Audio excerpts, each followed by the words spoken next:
दोस्तों यहाँ पर प्रतियोगी छात्र प्रतिनिधि मंडल ने शुक्रवार को उत्तर प्रदेश लोक सेवा आयोग के अध्यक्ष को एक ज्ञापन सौंपा है।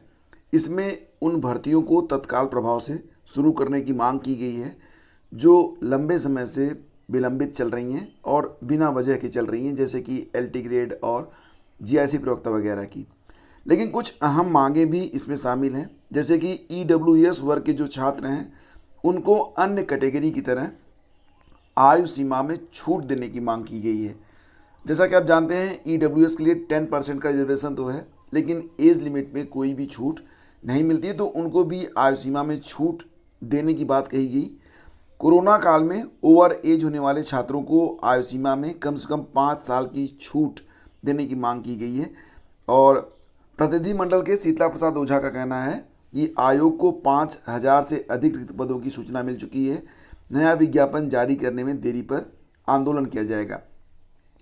देखिए, यहाँ पर जो एज लिमिट वाली बात है ना, ये काफ़ी दिनों से अभ्यर्थी उठा रहे हैं, क्योंकि ईडब्ल्यूएस कैटेगरी के अभ्यर्थी अगर 40 प्लस हो जाते हैं तो वो यूपी में किसी भी जॉब के लिए एलिजिबल नहीं होते हैं, एक्सेप्ट सिर्फ टीजीटी, पीजीटी और असिस्टेंट प्रोफेसर के।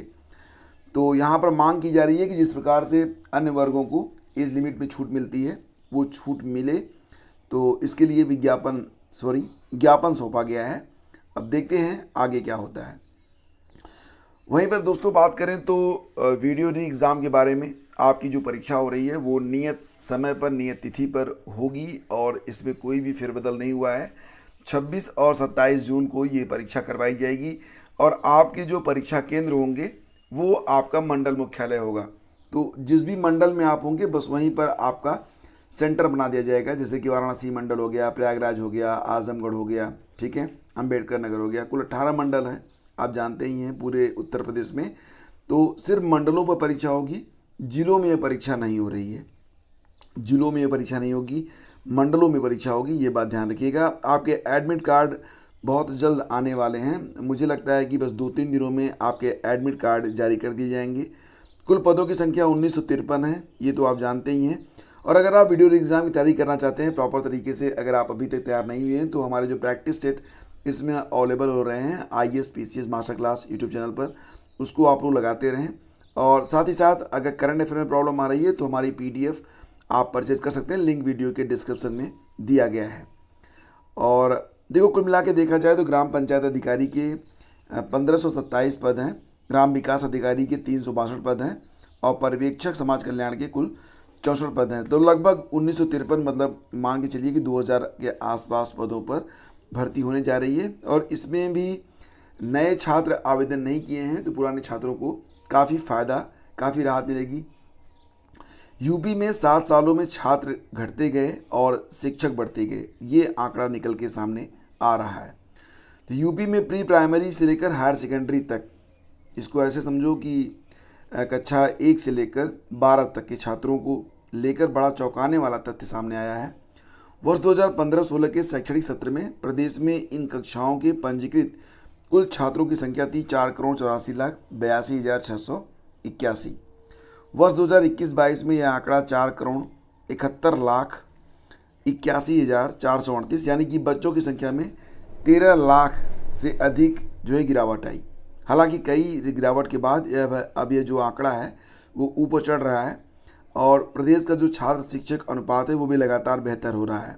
मतलब शिक्षकों को का जो रेशियो होता है वो अच्छा हो रहा है, बेहतर हो रहा है। हमारा जो नेशनल रेशियो है वो उत्तर प्रदेश का रेशियो जो है उससे बेहतर नहीं है। मतलब यूपी का जो छात्र शिक्षक अनुपात है वो राष्ट्रीय छात्र शिक्षक अनुपात से कहीं बेहतर है, ये बात यहाँ पर पता चल रही है। स्कूली शिक्षा को बढ़ावा देने के लिए होने वाला ये जो बेतहाशा खर्च है वो एक तरीके से देखा जाए तो सफल नहीं कहा जाएगा। दरअसल 2015-16 के बाद लगातार 3 सालों तक प्रदेश की कुल छात्र संख्या में गिरावट दर्ज होती रही। सबसे ज़्यादा 18 लाख छात्रों की गिरावट वर्ष 2016-17 के शैक्षणिक सत्र में दर्ज की गई थी। वर्ष 19-20 में फिर छात्रों की संख्या में बढ़ोतरी, यानी कि यह एक आंकड़ा है और इसमें यही कहा जा रहा है कि छात्रों की जो संख्या है वो पहले गिरी थी, अब थोड़ी सी बेहतर हो रही है। लेकिन फिर भी जो गार्जियन हैं उनकी जो पसंद है वो प्राइवेट कॉलेज हैं। यूपी में ये भी कहा जा रहा है कि जो छात्र शिक्षक अनुपात है वो बताया जा रहा है कि वर्ष 2021-22 में छात्र शिक्षक अनुपात था 31.3, मतलब 31.3 बच्चों पर एक शिक्षक, जबकि राष्ट्रीय औसत 27.89 बच्चों का है। मतलब जो हमारा राष्ट्रीय औसत है उससे यूपी का औसत कहीं बेहतर है।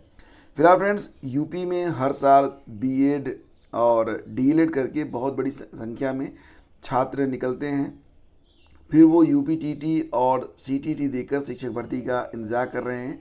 2018 के बाद से यूपी में कोई भी शिक्षक भर्ती नहीं आई है। तो ऐसे में कुछ भी हो, जो छात्र वर्तमान समय में नई नौकरी का इंतज़ार कर रहे हैं उनको इन आंकड़ों से कुछ भी लेना देना नहीं है। उनको एक अदद नौकरी की तलाश है और इसके लिए जो सीटें रिक्त बताई जा रही हैं उनको भरने की बात यहाँ पर की जा रही है। तो यूपी में लगभग 35.3 बच्चे जो फीसदी बच्चे हैं वो, अब यहाँ पर जो मामला है वो यही है कि प्रदेश में वर्ष 2015-16 में कुल स्कूलों में से 63.5% सरकारी थे, प्राइवेट में 35.3% बच्चे थे। तो ये बात यहाँ पर बताई जा रही है। तो फ्रेंड्स, यहाँ पर ख़ास बात यह है कि प्रदेश में सरकारी स्कूलों के स्तर और शिक्षा में बीते सालों में काफ़ी बदलाव भी आया है। यही वजह है कि अभिभावकों और बच्चों का सरकारी स्कूलों की ओर अब धीरे धीरे जो रुझान है वो बढ़ रहा है। एनीवे, ये एक आंकड़ा था, बाकी रिपोर्ट्स आप पढ़ सकते हैं आज के अखबारों में। तो दोस्तों, अगर आप तैयारी कर रहे हैं, जैसा कि मैंने आप लोगों से कहा कि अगर आप तैयारी कर रहे हैं यूपी पीसीएस की या फिर यूपी ट्रिपल एससी की किसी भी परीक्षा की, तो करंट अफेयर आप रोज़ पढ़ते रहें, क्योंकि ये एक ऐसा सेगमेंट है कि अगर आप चाहेंगे कि परीक्षा के 10 दिन पहले आप पूरा कंप्लीट कर लें तो मुश्किल हो जाएगा। हाँ, अगर आपने अब तक बिल्कुल नहीं पढ़ा है तो ये पीडीएफ आप कम से कम 3 बार पढ़ लीजिए, आपका कॉन्फिडेंस वापस आ जाएगा और एग्ज़ाम में 90 से ज़्यादा % आप ले आएंगे करंट अफेयर में। मतलब 90% से ज़्यादा प्रश्नों को आप हल करने सकने में एग्ज़ाम में अपने आप को सक्षम पाएंगे। और साथ ही साथ बात करें तो बिपरजॉय राजस्थान पहुंचा, कल से यूपी में भी असर, दिल्ली में भी इसका प्रभाव है और यूपी में भी बताया जा रहा है कि कहीं कहीं पर तेज़ हवा चलेगी और भारी बरसात की भी आशंका जताई जा रही है। फिलहाल तो यूपी में लू से झुलसा प्रदेश, प्रयागराज at 44, मानसून 21 तक आने के आसार। बाकी चीज़ें अपनी जगह हैं। और न्यूज़ सेशन आपको कैसा लगा ज़रूर बताइएगा। मैं मिलता हूँ आपसे अगले वीडियो में। आज्ञा दीजिए, नमस्कार, जय हिंद।